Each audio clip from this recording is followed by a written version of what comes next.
Salve, salve, galera do InfectoCast. Bem-vindos a mais um episódio. Aqui quem fala é João Prats. Aqui é o Jordan. E sou eu aqui, Paula Peçanha. Então estamos aqui com uma convidada muito especial, a Paula Peçanha, para a gente falar hoje de um tema super especial, que é do mundo dos fungos, que a gente adora, né? Como vocês sabem muito bem. Lembrando que no quiz do dia que a gente fez lá da Prefiro Isso ou Aquilo, fungos ganharam drasticamente, vocês viram isso, né? Então, hoje nós vamos falar de paracoccidilmicose ou blastomicose sul-americana, que é o nome velho. Blastomicose sul-americana, não. Não, por favor. Então, vamos falar de paracoco ou PB-micose ou you name it, com essa nossa convidada especial, a Paula Peçanha. Então, acho que para começar, o que é importante dizer? O que é? Qual é o conceito? Qual é o bicho? Qual é o agente? De onde vem esse negócio, Paulinha? Então, vamos lá, gente. Paracoccidioidomicose, que é quase um trava-línguas, é uma das micoses sistêmicas endêmicas mais importantes na América Latina, né? Micologia, doença fúngica já é doença rara, então fica todo mundo se debatendo, a minha é mais importante que a sua e tal. Então, paracoco, durante muitos anos, tinha muitos casos em algumas regiões do país e era considerado uma micose muito, muito importante. Agora, vem diminuindo um pouco o número de casos, a gente pode falar mais disso ao longo do podcast, mas ainda assim, é uma doença completamente latino-americana, É bem nossa. É bem nossa. É bem jabuticaba, né? É coisa do Brasil para o Brasil, assim, óbvio. A gente tem casos desde do sul, extremo sul da América Latina, até ali México e tudo, mas o Brasil com certeza é um coração da epidemia. Esse é um termo que os micologistas gostam muito de falar. O Brasil é o coração da paracoccidioidomicose. Legal. E aí o fungo que causa é o paracoco, né? É o paracoccidioides, as espécies de paracoccidioides, que até muito recentemente a gente acreditava que era só uma espécie, o Paracoccidioides brasiliensis. E aí, mais recentemente, com os estudos filogenéticos, avanços de técnicas moleculares, a gente descobriu primeiro que a gente tinha uma segunda espécie de importância grande, assim, também, que é o Paracoccidioides lutzi. E hoje a gente já sabe que mesmo dentro da espécie Paracoccidioides brasiliensis, na verdade, esse é um complexo de espécies que tem mais 5 subespécies ali dentro. Então, estamos aprendendo. Não mudou de nome, não é uma pitia, qualquer coisa esquisita, não. Não, né? não. Estamos nos paracocs, mas com as suas subespécies. E para as pessoas se localizarem um pouco no mundo dos fungos, né? Então, que tipo de fungo, como a gente classificaria? A gente sempre fala, né? Temos os fungos leveduriformes, as leveduras, cândida, cripto e tal. Uhum. A gente fala que as bolinhas, para ficar mais fácil. Tem os fungos filamentosos, né? Então, aspergillus, fusarium, mucor, né? E nós temos outros grupos de fungo. Qual é o paracoco? Onde ele está nessa discussão aí? Então, paracoco, como a maioria dos fungos que causam as micoses endêmicas, é um fungo termodimórfico, que a gente fala. Então, é um fungo que muda de forma com a temperatura. No ambiente, ele é um fungo que se apresenta em forma de hifa, e na temperatura corporal, aí nos seus 35 graus, ele é uma levedura. Então, mas quando a gente encontrá-lo, né, como um patógeno causando infecção em algum paciente nosso, certamente a gente vai encontrar em forma de levedura. Legal. Isso é importante porque tem que diferenciar, né? No tecido pode vir uma levedura. Então, se vier lá numa biópsia, um monte de levedura no meu paciente. Então, no pulmão, fez uma biópsia do pulmão, veio um monte de levedura. Isso pode ser paracoco, mas pode ser outras coisas também. Exato. E aí, o legal do paracoco, assim, ele é um fungo bem grande e que tem uma característica morfológica, assim, muito única. Então, o paracoco é um daqueles fungos que, em geral, não era para o patologista se confundir, porque ele tem uma estrutura, como eu falei, é um fungo grande, ele tem múltiplos brotamentos, daí aqueles apelidos que ele recebe de roda de Leme, Mickey Mouse, porque é uma levedura grande, birefringente, com múltiplos brotamentos. Teoricamente, você poderia confundir, talvez, com cripto. Algumas vezes rola essa confusão, até porque são 2 fungos que causam doença pulmonar. Então, em geral, seria o mais fácil, né, ou mais difícil de diferenciar. Mas aí, cripto tem aquelas colorações específicas, né, mousse carmim, que poderia corar o cripto e não coraria o paracoco, mas seria isso. Outra Outro fungo que às vezes se apresenta de uma forma que parece um pouco paracoco, que é o histoplasma, que também é uma levedura. Aí o histoplasma ele é uma levedura em geral intracelular. Não é tanto para a gente confundir histoplasma com paracoco, porque eles vivem em ambientes, né? Um fica extracelular e o outro intracelular. E o histoplasma é um fungo bem pequenininho, né? Que a gente confunde até mais com leishmania, com chagas, com doenças que não são fúngicas. Mas é isso, é uma levedura, né? E aí de outra levedura que talvez dê para confundir, mas aí difere muito em termos de área, zona de risco, é a coccidioidomicose, né? Porque aí também é uma levedura que é um pouco maior, mas também são esférulas, é diferente, assim, o paracoco ele tem o seu jeitão bem característico e ele em geral é um fungo fácil de achar, justamente por ser grande, e a gente vai falar das manifestações clínicas, né, mas facilmente você faz um raspado de lesão de pele, faz um raspado de mucosa e você encontra ele ali com facilidade, mais abundante no tecido. Sim, e a paracoccidioidomicose. Eu comecei a me sentir infectologista quando eu comecei a conseguir falar paracoccidioidomicose sem travar. Assim. Eu gosto de falar PB-micose, a gente facilita um pouco. PB-micose. Mas eu acho muito massa essa doença, assim, né? Todas as doenças são ruins, mas essa é bem legal porque ela é uma doença bem de infecto raiz, assim, porque ela envolve tudo, né? Ela envolve a epidemiologia, é extremamente importante, a resposta do hospedeiro, essa interação do patógeno com... Você vai saber se a resposta é mais TH1, TH2, a epidemiologia, às vezes a gente mata muito o diagnóstico por conta disso. E aí vamos falar um pouco sobre a epidemia. Qual que é o maior fator de risco para alguém ter paracoccidioidomicose? Então E vamos lá. Onde está o fungo também ajuda. Isso, onde está o fungo. Então voltando só uns pezinhos atrás, né? Às vezes eu acho legal a gente definir o que são micoses endêmicas, que a gente fala micoses endêmicas, pra gente é um termo comum, mas são as micoses, isso quer dizer que os agentes que causam essas micoses vivem em locais específicos devido principalmente a condições ambientais específicas, né? Então, uma determinada temperatura, uma determinada umidade, e aí isso acaba localizando essas doenças, esses fungos em determinadas regiões geográficas. O paracoco, PB, micose, PCM, o que quer que seja, mas o paracoco, ele é um fungo que vive na terra, então a gente encontra ele na terra, de locais em que você tem uma temperatura amena, mais para quente, e é muito importante, são locais que precisam de umidade, então que você tenha um certo grau de umidade. Por isso, o Brasil é excelente, assim, para o fungo se multiplicar. Mas aí, vejam, não são todas as regiões do Brasil. A gente não vai encontrar paracoco, por exemplo, em regiões do Nordeste de solo árido. Não vai rolar, porque depende de umidade. Então, a gente fala que a gente divide, assim, né, as zonas de riscos. A gente tinha as zonas tradicionais de risco para paracoco. Então, quando a doença foi descrita, né, pelo... mais de um século atrás, né, início do século XX, quando a doença foi descrita, a gente tinha muitos casos na região sudeste, então São Paulo, Minas, Rio de Janeiro, Espírito Santo, com bastante casos, e muitos casos no sul, no Paraná. E aí, com o passar do tempo, isso foi mudando. A gente tem muitos casos agora na região centro-oeste, e aí os casos na região sudeste começaram a diminuir, e casos começaram a aumentar no norte do país. E aí, como que a gente tenta entender um pouco isso, né? Como ele é um fungo que vive no solo, além dessas condições climáticas, a gente tem que ter hospedeiros que se exponham muito ao solo. E no Brasil, a atividade ocupacional mais importante que deixa as pessoas expostas a isso é a agricultura.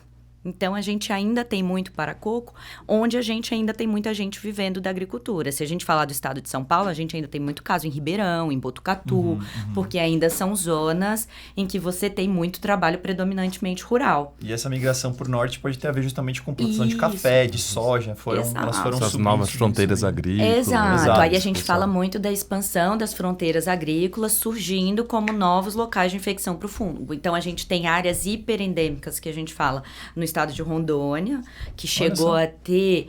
Em geral, a gente fala que a incidência da paracoccidioidomicose vai variar aí mais ou menos 1 a 3 casos por 100 mil habitantes. E aí a gente teve região que bateu 40 casos, assim, por 100 mil habitantes. Chegou a perder a tuberculose, né? Isso.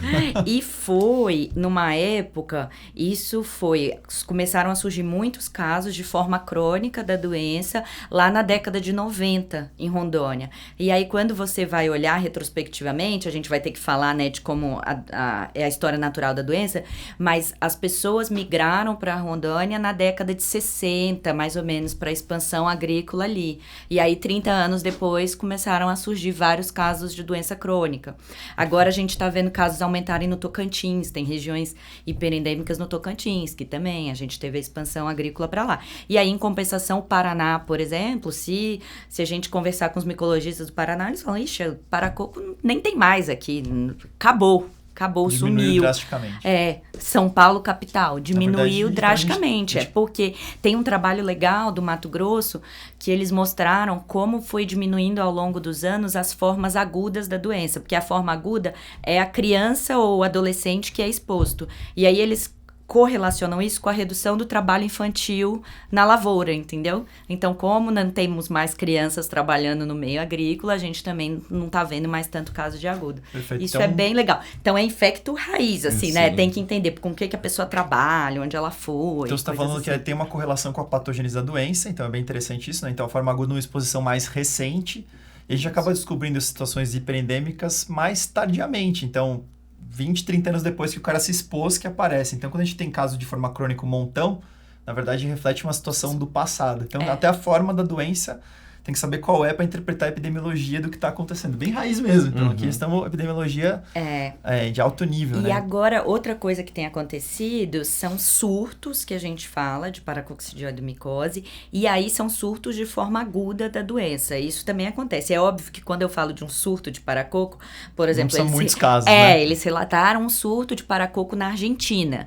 Eu acho que foram, 13 casos, com certeza não são mais de 20, mas era uma região que não tinha quase nunca casos agudos de paracoccidioidomicose, que num determinado período de tempo teve esses 10 a 20 casos lá. E aí foi muito legal que eles conseguiram relacionar com fenômeno climático, El Niño, Laninha, coisas assim. Então foi um período em que se teve mais chuva e temperaturas mais elevadas, e aí surgiram os casos agudos. Também tem surto descrito no Rio de Janeiro, quando eles foram construir, Rodoanel, uma rodovia no Rio de Janeiro, ali onde foram feitas as obras, pipocaram vários casos de paracoccidioidomicose aguda. Mexer no solo. Porque mexeu no solo e aí muita gente se infectou.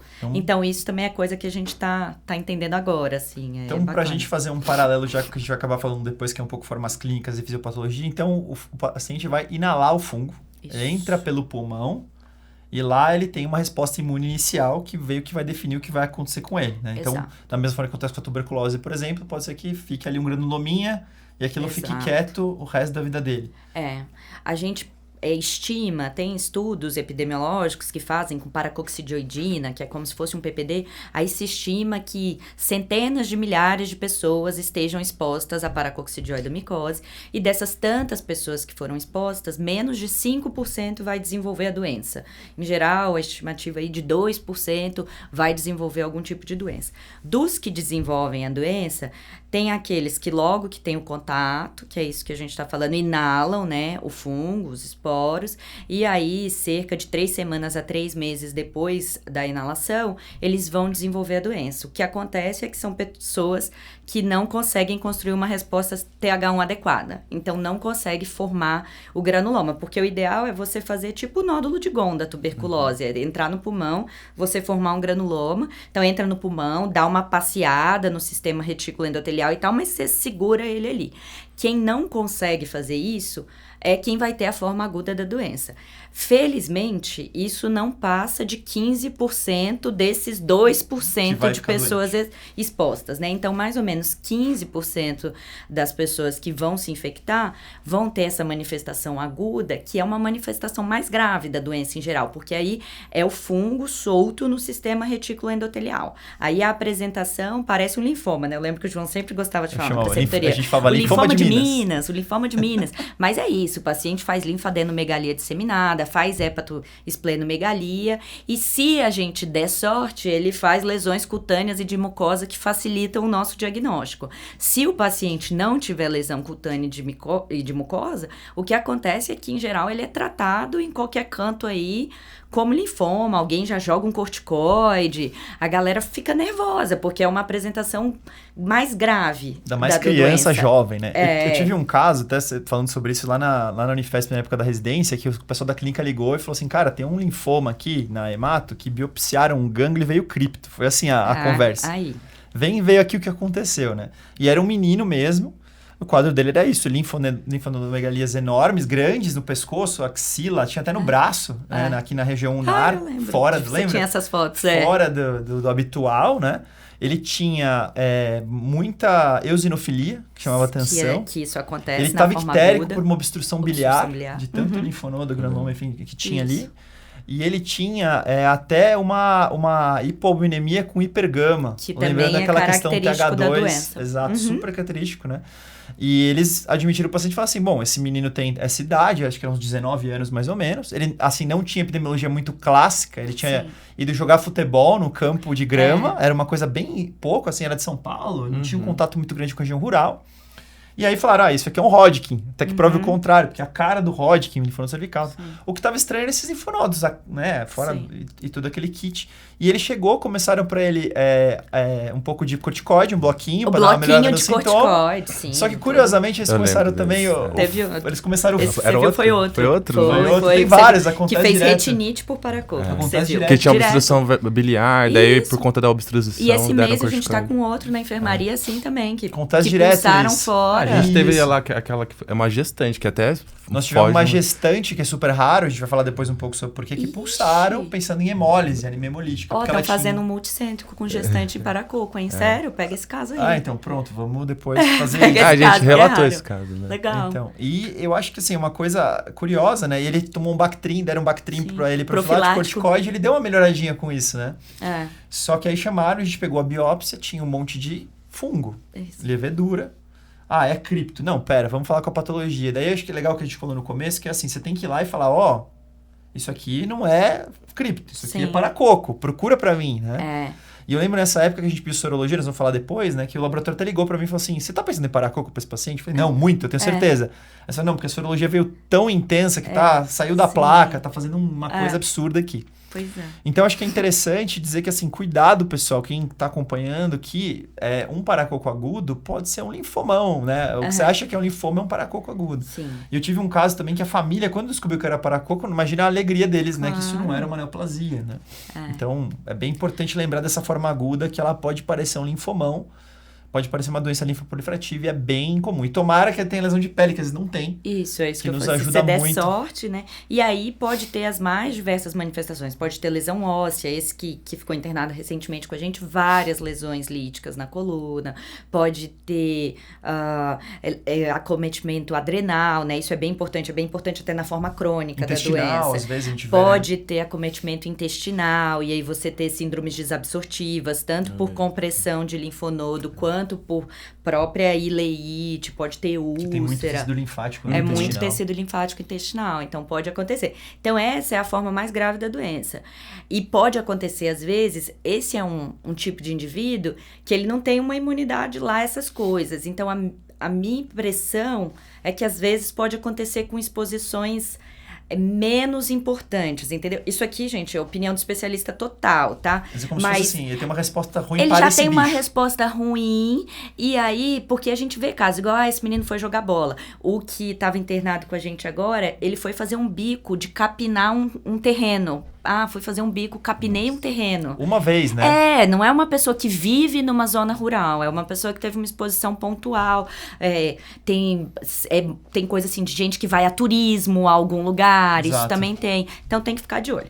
Mas a forma mais comum da doença é a forma crônica, que é aquele indivíduo que lá na infância dele, por isso que a gente tem que perguntar, onde você morou, onde você já trabalhou. Aí você pergunta para o paciente todas as cidades por onde ele percorreu. Que é mais tarde, né? Vários anos depois, porque né? é um negócio que vai acontecer 3, 4 décadas depois. A pessoa se infecta, fica lá o granuloma.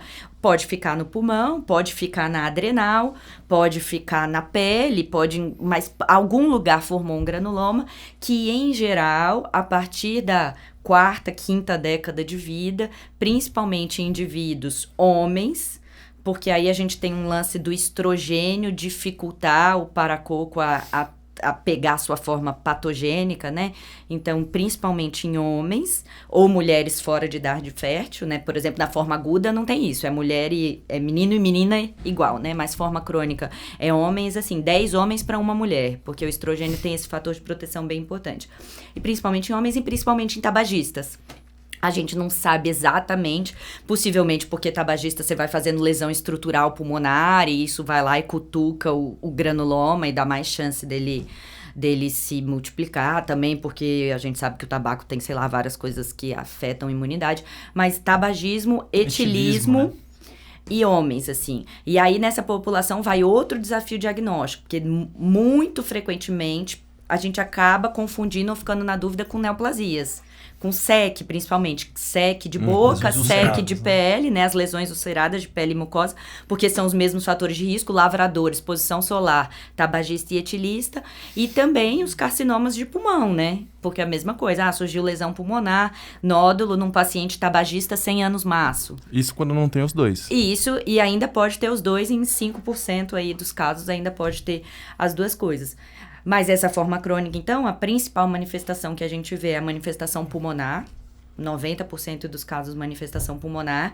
Aí, depois do pulmão, em geral, mucosa e pele, vem mais uma galera, em uns 40%, 50%, depende se você tem um serviço que rastreia ou não rastreia, Perfeito. Mas tem vários pacientes que chegam encaminhados do dentista também, porque perderam todos os dentes, porque faz uma estomatite, a gente fala estomatite moriforme, né, que são as lesões características do paracoco, que tem aquele pontilhado hemorrágico. Então, às vezes, o paciente vem encaminhado do dentista porque perdeu vários dentes, e o dentista biopsia e é paracoco e chega pra gente. E aí tem as linfadenomegalias, mas em geral são linfadenomegalias mais localizadas, não é aquela disseminada, assim, igual na forma aguda. O acometimento de adrenal, ele é bastante importante. Tem pacientes que chegam com síndrome de Addison, a gente, no nosso ambulatório também tem. E tem outro agora. Teve aquele seu e agora a gente tem outro que veio da endócrino por uma síndrome de Addison e aí viram uma adrenal grandona e aí sorologia veio paracoco. Você não vai lá biopsiar a adrenal, mas vem na sorologia, e tem até sistema nervoso central, né, que aí é a forma mais grave da doença, que em geral são lesões parenquimatosas, não é muito meningite, mas pode ter lesão parenquimatosa. E é curioso porque às vezes a gente demora para dar o diagnóstico, vem pela neuro, tarará, mas na verdade o pulmão tá doente, a gente já viu isso acontecer várias vezes. A gente já viu várias vezes. A neurobiopsia, porque acha que é uma neoplasia, e aí o cara tinha uma lesão de pele, a gente teve assim, o cara tinha uma lesão de pele na bochecha. E ninguém pensou em olhar. É a importância de conhecer essa síndrome, mesmo que você não veja todo dia, mas para esse diagnóstico diferencial de uma série de coisas. A gente falou, olha quantas síndromes que a gente falou aqui, né? Um negócio que parece linfoma, um negócio que parece lesão cerebral, uma insuficiência adrenal, que pode ser até uma insuficiência adrenal que vai de grau leve até uma coisa muito séria, tipo um síndrome de Addison mesmo, uma adrenal primária bem intensa. E você tem manifestação óssea, quer dizer... Tem um monte de coisa que pode acontecer e é paracoco. Então é importante conhecer a síndrome, acho que isso é um dado bem interessante. E o que você falou que tem relação, talvez a questão dos SECs e dos tumores é outra coisa que é muito difícil, porque é muito comum SEC de boca nesses pacientes. E outra coisa que até um mito interessante, né? Aquele negócio de mastigar a folhinha, mastigar o capinzinho. Que o pessoal acha que porque mastiga o capim que aparece lesão de pele. Na verdade, não é bem isso. Sim. O cara aspira o fungo e depois fez a lesão. Esse é um certo mito que rola, assim. Achava que é uma inoculação direta, Exatamente. Né? Não é uma inoculação direta. Na verdade, ele está muito associado com a profissão. E o tabagismo e o etilismo também estão associados muito com a profissão de agricultura, né? Então, você vê que talvez é fisiopatologia, mas também é aquela população-alvo que é tão importante para nós. Então, cuidado. Muitas coisas que parecem SEC pode ser paracoco também, né? E a pele também, acho que é legal falar que as lesões geralmente são ulceradas, né? E elas têm um diagnóstico diferencial amplo também. Entram naquele PLECT, né, que a gente sempre fala, das lesões ulceradas de pele. Em geral, né, a lesão típica que a gente fala é essa úlcera que é indolore, que tem um pontilhado hemorrágico. Um fundo moriforme, aqui fala, é a mora, né? A mora. Assim. Em geral é isso, mas pode ter múltiplas formas de apresentação. Mas o que eu acho que é legal, a gente, assim, importante lembrar que se você pesquisar ali, você faz um exame direto, óbvio que você tem que ter alguém que saiba ver esse exame, mas é uma doença que você consegue pegar nesse raspado, Costuma né? Porque ter bastante fungo. Porque leishmaniose de mucosa é um horror para dar diagnóstico, você não acha leishmania ali nunca, né? Esporo você tem que botar na cultura, você não acha no exame direto. Também, né? Você não acha no exame direto nem na biópsia, Isso, mas ele cresce fácil. E o paracoco não, vai demorar 4 semanas para crescer, mas no exame direto, em geral, você vai achar. Então, é legal, essa é Então, muitas vezes o diagnóstico pela lesão de pele de uma doença sistêmica, mas a pele vai nos ajudar bastante. Então, é importante lembrar disso, né? Perfeito. Lembrar muito quando a gente está pensando em pulmão, né? Que a gente não falou aqui, mas eu acho que o principal diferencial, o que mais acontece no Brasil é tratarem como tuberculose. Porque no Brasil, todo tossidor crônico vira tuberculose, né? Então, a gente tem vários pacientes que, eu fui tratado na UBS 2 vezes e eu não melhorei. E aí, era paracoco. E assim, então, se você tiver condição de fazer uma imagem, muitas vezes um raio-x, você já consegue diferenciar um pouco tuberculose de paracoco. Lógico, a gente é infecto, a gente quer evidência microbiológica, né? Mas a tuberculose é aquela lesão atípica, né? Uma lesão em ápice pulmonar, ou mesmo que não seja uma lesão em ápice típica, em geral, TB é mais uma consolidação, que pode ou não ter cavitação, né? O paracoco, a gente fala daquela lesão em asa de borboleta, que as lesões, em geral, são bilaterais e simétricas, preferem lobo médio, acometem mais lobo médio, não acometem tanto ápice. Pode ter cavitação ou não, mas a cavitação não é a característica, é mais a característica do viltro fosco. E é uma doença que faz muita fibrose, né? Esse é o principal problema do paracoco. Não tem alta mortalidade, mas é uma doença que causa muita fibrose tecidual, então deixa muita sequela, né? Então é uma morbidade alta. A gente tem muitos pacientes que mesmo tratando, depois vão ficar com função pulmonar prejudicada porque fibrosou e aí você não consegue recuperar. E essa associação com o tabagismo também, né? É curioso, porque o paciente vai ter um componente tabágico também, então dificulta geralmente, né? O status desse paciente é muito bom. Pode ser similar a uma neoplasia, que dificulta às vezes ainda, que você vai operar o paciente, ele não tem função pulmonar. E tem muita fibrose mais do que a TB, mas a gente vê também aquele negócio de demora pro cara ter dispneia. Demora. Tem anos de doença, crônico, de destruição do parênquima, uma destruição bem lenta. Pouca alteração VQ, demora para ele ficar dispneico. Isso, a gente fala que tem uma dissociação da imagem e da clínica, que às vezes é um pulmão que já está muito comprometido e o paciente está até bem, né? Mas quando chega, tem estudos que mostram que no mínimo se leva 9 meses para dar um diagnóstico de paracoccidioidomicose, né? Entre a pessoa procurar o primeiro atendimento de saúde e alguém chegar ao diagnóstico dela, se passam meses e às vezes anos, né? E a própria tosse crônica do tabagismo, o cara talvez não procure porque ele fala todo do tabagismo. Né? E aí tem perda ponderal, mas o DPOC também tem perda ponderal, a TB também tem perda ponderal, tem um pouco de febre, aí isso assim, talvez menos, o que tem menos, um pouco menos de febre que a TB e menos hemoptise, talvez, do que TB ou outras doenças fúngicas. Não costuma fazer hemoptise, até porque cavita menos. Mas a clínica pode confundir bastante. Agora, se tiver uma lesão de pele ou de mucosa, aí você ganhou o dia. Essa é a dica, né? Boa pra pensar nele também. Sim. Não, eu só ia falar de febre sudorese noturna, assim, é um pouco mais comum na tuberculose também. Não é tão mais comum. E isso do paciente ficar muito emagrecido, a desnutrição. Acho que é mais drástico na TB, mas mais acontece no paracoco mais lentamente. Muito longo, né? Enfim. É isso. E, Paulo, aproveitando, tem que te perguntar das formas mistas que a gente vai ler. Tem formas mistas da doença.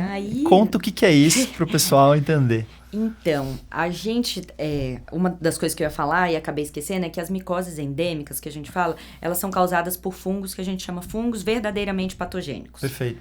Não são micoses oportunistas. O histoplasma foge um pouco essa regra, né? Porque acabou virando uma doença oportunística importante nos pacientes que vivem com HIV, mas em geral as micoses endêmicas são fungos que vão causar doença, tanto em paciente imunocompetente quanto imunossuprimido. E no paracoco é muito mais comum que seja em pacientes imunocompetentes. Perfeito. Mas é óbvio, a população de imunossuprimidos, ela vem aumentando, né? Primeiro, a gente teve a população dos pacientes que vivem com HIV, tentou-se muito saber, nossa, paracoco aumenta nessa população, assim, não aumenta o número de casos de paracoco, mesmo em zonas endêmicas, a gente não é uma doença, assim, oportunista, mas ela pode acontecer, principalmente nesses locais em que você tem alta endemicidade, e aí quando ela acontece, ela tem um comportamento oportunístico. E aí vem essas formas mistas, que em geral ela aparece nos pacientes com CD4 mais baixo, isso falando do HIV, e aí você tem as duas coisas misturadas, entendeu? Tem pulmão e tem linfadenomegalia, e tem hepatosplenomegalia, e tem muita lesão de pele. Então, por isso que a gente chama de forma mista, porque tem alguns componentes da forma aguda e tem alguns componentes da forma crônica, que em geral... Forma aguda, a gente não tem manifestação pulmonar. E aí, na forma mista, a gente tem o sistema retículo endotelial acometido e também o pulmão. E a gente ainda tem, nesses pacientes com imunossupressão, o risco de ter síndrome de reconstituição imune. Então, também tem isso descrito com paracoco. Perfeito. O paciente começa a TARV e pioram as lesões. Outra população que a gente tem visto apresentar essas formas mistas são os pacientes, os transplantes de órgão sólido. Na hemato é bem mais raro, mas tem já diversas casuísticas e relatos de caso em transplante de órgão sólido, também se comporta como uma forma mista. E os pacientes da reumato, né? Um monte de imunobiológico começando. E aí a gente também tem formas mistas. Junta anti-TNF com um país que tem endêmico de micose, né? Natural, que a gente vai ter modulação. Quer falar, você acha que é por causa do Bactrim profilático? Esse papo do não ter tanto? É uma pergunta, porque o Bactrim tem uma ação contra o fungo, né? Tem duas hipóteses aí do não ter tanto paracoco no HIV. Uma é isso, que o paciente, quando ele recebe o diagnóstico de AIDS avançado, ele vai ficar com Bactrim profilático que poderia prevenir o paracoco. Mas isso a gente truca um pouco, porque os pacientes chegam pra gente com outras doenças. Né? Se fosse assim, não ia ter pneumocistose, exato. Perfeito. E a outra coisa é que as áreas de maior endemicidade de paracoco não são as áreas de maior endemicidade do HIV, né? O HIV é uma doença muito mais urbana, óbvio que a gente também tem aumento de casos em zonas, mas é uma doença muito mais urbana, e o paracoco é uma doença muito mais rural. Mas não dá para saber. Legal. Então, avançando um pouquinho, então, a gente já abordou um pouco, acho legal todo esse contexto, porque agora vai ficar muito mais fácil a gente falar as outras coisas que falta falar, que é um pouco sobre diagnóstico e um pouco sobre tratamento. Sim. Eu acho que a classificação a gente fala na hora do tratamento, assim, sabe se é leve, moderada. Mas sobre o diagnóstico, primeiro, a gente acabou falando de epidêmio, talvez isso implique um pouco no diagnóstico do paracoco lutis, do brasiliensis, e isso pode implicar no diagnóstico. Em que lugar que é mais comum ter um e ter outro? Então, a gente tem, o que a gente sabe até hoje, do que se sabe até hoje, a diferença das espécies não tem diferença nas manifestações clínicas. Essa é a informação até o momento. Talvez isso mude, mas até o momento é isso. Mas tem uma implicação diagnóstica que é bem conhecida, que é o uso da sorologia. Porque a sorologia, a gente tenta identificar a formação de anticorpo contra um antígeno específico do fungo. O antígeno que a gente usa para a maioria das sorologias, o GP41, ele está presente no P. brasiliensis, mas não está presente no P. lutis. Então, é uma causa de falso negativo de sorologia para paracoco. Os grandes centros de referência, hoje em dia, já têm sorologias para as duas espécies. Mas, assim, ter sorologia para fungo já é um luxo, né? A gente carece muito de métodos diagnósticos de bancada, assim, mais simples para fungo. A gente não tem sorologias, né? Para nenhuma dessas doenças endêmicas, a gente não tem kits comercializados, tudo é muito feito in-house. Então, com certeza, isso dá problema, né? Esse problema da sorologia. E aí, paracoco lutis e brasiliensis, no Brasil a gente tem os dois. A gente começou a ter mais casos de lutis, muitos casos identificados na região centro-oeste, tem alguns casos no Rio de Janeiro, mas eu acho que tem um pouco assim de questão de procurar ou não procurar, né? Tá. Mas no Brasil Esses são os dois principais que a gente tem. Porque aí depois tem venezuelenses, que tem mais na Venezuela. Tem a americana, que é a subespécie do brasiliense. Então a gente pode ter um cara com uma histopatologia super positiva, com o paracoco lindão lá, e a sorologia ser negativa. Acho que isso é importante dizer, as pessoas têm que saber isso. Até porque, independente de paracoccidioides lutein, a sorologia ela tem uma sensibilidade que varia entre 70% e 90%, dependendo de onde você está fazendo, de qual centro está fazendo. Sabe por quê? Quando eu comecei a estudar isso, a gente só tinha sorologias, entre aspas, métodos sorológicos mais antigos. A gente tinha imunodifusão, que quem já viu é uma plaquinha com pocinho e você faz pocinhos para ver se forma aglutinação, se forma tracinho VDRL. Entre os pocinhos, né? E tinha contra-imunoeletroforese, que também é um método. Se for parar para pensar numa sorologia moderna hoje, por exemplo, a evolução da sorologia do HIV, ninguém fala em contra-imuno, não se faz isso. A gente faz ELISAs modernos e modernas. E a gente não tinha, não sei nem se tem, ELISA, né? Que é um método assim, um pouco mais moderno de sorologia. Ou quimoluminescência, enfim, mas coisas mais modernas para paracoco. Isso era um grande problema e continua sendo. Continua sendo. A gente tem grupos, inclusive na Unifesp, tem gente estudando sorologias para paracocs, mas a gente ainda não tem nada validado para uso comercial. Perfeito. Então, não temos... Por dois motivos. Um é sensibilidade. ELISA, não temos e a outra é ELISA. especificidade, porque a gente sabe que sorologia de fungo pode dar cruzado entre fungos. Pode, a gente pode então, ter... a gente... O método mais utilizado ainda continua sendo a imunodifusão dupla, que é esse método que é bem artesanal. A gente pode ter reação cruzada com histoplasma e até com aspergilos. Até para biomarcador, galactomanana, por exemplo, é importante todo mundo saber que pode ter falso positivo de galactomanana para paracoco, para isto, para cripto. Beta-deglucana também, para paracoco, para isto, para cripto. Então, tem tudo isso, né? Mas a sorologia ainda é um método muito bom para diagnóstico, porque é não invasivo, né? Um exame de sangue. Simples. Se você conseguir fazer em algum lugar. E aí, em geral, os LACENs fazem, na maioria dos estados, pelo menos os estados em que a doença é endêmica, né? E aqui em São Paulo, o Adolfo Lutz faz, né? Você consegue encaminhar de alguma maneira para lá. Fora a sorologia, a gente tem a cultura. Mas aí, cultura 4 a 6 semanas para crescer e sensibilidade baixa também. Depende de serviço a serviço, mas 50% mais ou menos. E aí, a gente tem o exame direto, que eu citei muitas vezes, que seria o mais rápido e barato, mas depende de você ter alguém que saiba ver e depende de você ter uma lesão de fácil acesso, né? Porque se você só tem lesão na adrenal ou se você tem no pulmão e o cara não escarra, você não consegue achar. E por último, aí a gente tem o histopatológico, que é a melhor sensibilidade que a gente tem, especificidade, e aí o histopatológico sempre lembra a gente de pedir colorações específicas para fungo, porque isso facilita muito, né? Então você pede a prata, que é o Grocol gomori, né? Isso facilita a visualização pro patologista. Então tem o histopatológico, mas aí tem a questão da demora para ele ser realizado e de precisar de um exame invasivo. E você falou do musicarmin, que cora cripto, mas não cora o resto, então já é uma coisa que pode nos ajudar. Também pode ajudar. Tava em falta ultimamente, mas dá para fazer. E a gente tem as técnicas moleculares, mas que imagina, se sorologia não está disponível, quanto mais técnicas moleculares. Mas tem também no centro de referência os PCRs para paracoco. Então, principalmente nos pacientes que têm uma coisa que é difícil de biopsiar ou que pode ser problemática para o paciente biópsia, a sorologia pode muito nos ajudar numa boa porcentagem dos casos. Acho legal mencionar que a sorologia de fungo tem uma coisa a mais também, que a gente pode usar também para acompanhar o tratamento e para esperar recidivas ou falhas de tratamento, né? Então, os anticorpos não são só IgG, tem IgM no meio, né? Uma sorologia mais artesanal também pega anticorpos outros e não diferencia IgG de IgM. Então, as pessoas vão pegar um resultado e não vai ter assim, igual tem toxo IgG, toxo IgM. A gente vai ter uma sorologia positiva e o título. Né? Uma semi-quantificação, 1:2, 1:4. Exato. Aí, em geral, a gente usa isso para acompanhamento. O paciente no diagnóstico tinha uma sorologia 1:16. Eu repito daqui a 6 meses e eu espero que esse título tenha caído. Perfeito.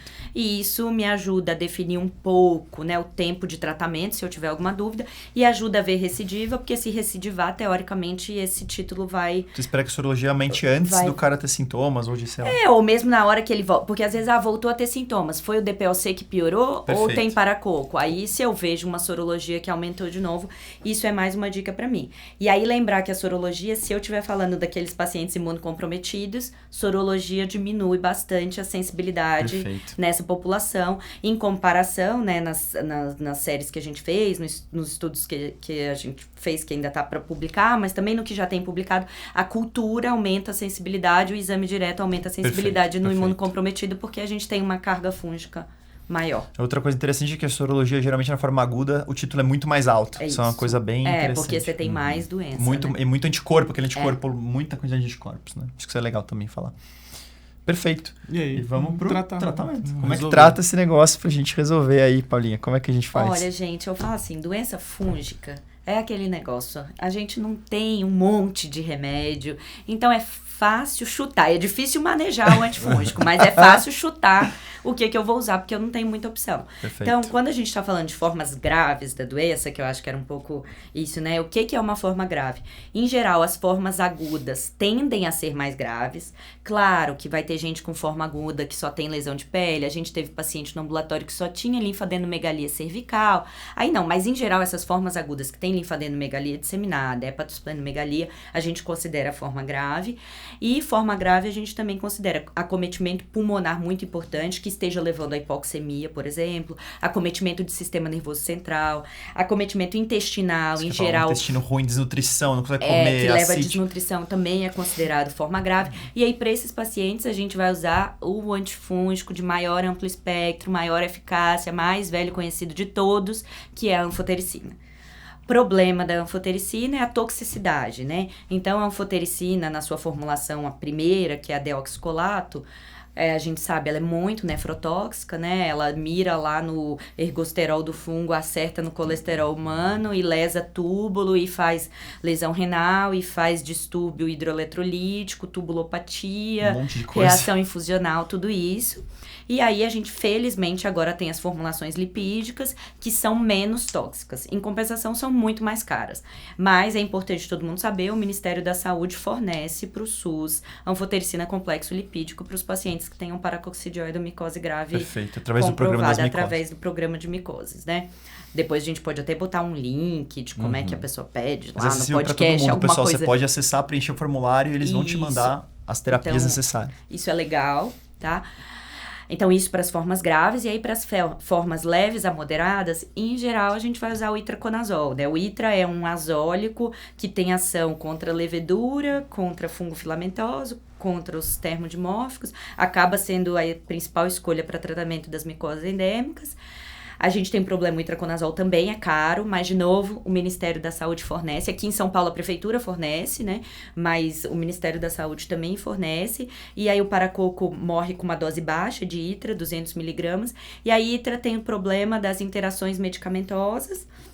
É um azólico, metabolização hepática, interage com muitas drogas, a gente sempre tem que checar essas interações, e tem um problema de absorção errática, que a gente fala. O ideal seria que a gente conseguisse dosar a nível sérico, isso não está disponível, então a gente tem que falar, fica de olho, em geral a gente pede para tomar com o estômago próximo da refeição, porque a acidez gástrica ajuda na absorção. Nunca pode tomar junto com o omeprazol, porque tem interação. Esse é o clássico, né? Nunca tomar itra, a gente já falou 10 vezes nesse podcast, em várias doenças. Isso era um mantra no ambulatório. Nunca tomar com omeprazol, porque tanto reduz a acidez gástrica quanto interage lá. E tem que avisar antes o paciente, porque é uma medicação que dá dispepsia, dá queimação, e o paciente vai tomar por conta própria. O farmacêutico vai passar. É protetor gástrico, tá tomando esse remédio muito forte, precisa tomar um omeprazol junto. Então, essa seria a opção. E aí, a gente tem um antibiótico, um antibacteriano, que é usado ainda em muitos locais para tratar paracoccidioidomicose, que é o sulfatrimetropin, que esse sim está amplamente disponível no SUS. E ele tem ação contra o paracoco, é eficaz, mas no estudo que comparou itra com sulfatrimetropin, o itra resolveu mais rápido a doença. E o que seria resolver mais rápido? Resolver em 12 meses, já é muito, né? Se eu estiver tratando com sulfatrimetropin, são 18 meses de tratamento, pelo menos em geral. Mas em muitos lugares é o que vai estar disponível. E outra vantagem que a gente tem do Bactrim, às vezes, que a gente reserva é para sistema nervoso central, que a penetração do itra no sistema nervoso central não é boa. Tem injetável também que ajuda em algumas situações, Tem injetável que ajuda bem. A penetração óssea menino que eu falei que tá com muita lesão óssea, a gente usou também. E às vezes para criança muito pequenininha, porque ITRA não tem solução oral, né? Você tem que abrir a cápsula e misturar. Já é Isso. complicado. A gente teve uma aula na pós com a Francelise, um beijo pra Fran, que é muito querida, trabalha com os fungos. O ITRA, ele é umas bolinhas, assim, dentro da cápsula, para aumentar a área de absorção dele. Então, mexer na cápsula, abrir a cápsula e macerar ou apertar aquelas bolinhas diminui a área de contato. Sim. Então, você pode muito perder nível ainda com isso. Então, quer dizer, mais um problema. Felizmente, o paracoco, geralmente, ele é muito sensível. Não é um big deal. A gente, com histoplasmose, com aspergilose, tem mais problemas. Com a dose, inclusive, é mais alta. A dose, inclusive, é mais alta, mas, enfim, é uma coisa que a gente tem que lembrar, né? Então... ITRA é complicado de dar, né? Então o Bactrim para as crianças às vezes acaba sendo uma opção também. E aí a gente acompanha a sorologia, como a gente falou, né? Melhora clínica, melhora de imagem. E a gente dá uma olhada no paciente como um todo e tal. É como você falou, problemas que a gente tem com o tratamento é prova de função pulmonar, às vezes o paciente já é muito doente do pulmão. A adrenal, pelo menos os casos que eu vi, é muito pouco reversível. Se ele já tá com... Não, você trata e não reverte, porque já fibrosou. Já tá com cessar adrenal, já vai ser um caso complicado, você pode estar no endócrino te ajudar. Intestinal também fica com sequela de síndrome desabsortiva, o paciente fica mal, né? O principal desafio é a adesão num tratamento tão longo, né? Adesão num tratamento longo de uma doença que muitas vezes não é tão sintomática. Então, você tem que ter muito gogó e empatia para convencer o paciente a ficar aí nessa jornada de 12 a 18 meses tratando. A última coisa que eu vou te perguntar, mas é porque acontece muito, só pra gente ajudar as pessoas que estão vendo. E se eu tiver uma co-infecção com TB? Porque todo mundo sabe que essa zika de co-infecção com TB tem que tratar com RIP e eu vou usar o ITRA? Aí não dá para usar itraconazol com rifampicina, aí também vai acabar usando sulfatrimetoprim. Então, RIP com Bactrim vai acabar sendo uma das escolhas. E vórico também tem ação, né? Pensando no sistema nervoso central, o vórico é melhor do que o itraconazol, assim. Tem. O problema do vórico só é que é mais caro ainda. Literatura também, né? Uma coisa menos estudada. Tem série de casos com vórico. O vórico tem até comparação. Vórico versus ITRA. Trataram por só 6 meses, mas tem essa série comparando. E a eficácia foi igual, mas vórico teve mais evento adverso. E tem até séries de caso com isavoconazol também. Que também parece pensando num paciente que, assim, precisa usar um azólico. Isso, um azólico que interaja menos e tal. É sempre bom ter um arsenal grande, porque daí você adequa para o seu paciente, né? Paciente que não tolera, tem alergia a sulfa. É super comum. Super comum. E aí o paciente está com uma infecção nervosa central. Você vai dar anfotericina no resto da vida? Exato. É bom saber. Perfeito. Beleza, pessoal. Acho que é isso. Tem alguma coisa mais, Jordana? Não, acho que foi, né? Paulinha, foi um prazer te receber. Muito obrigado por ter vindo aqui. Nossa super especialista de paracoco.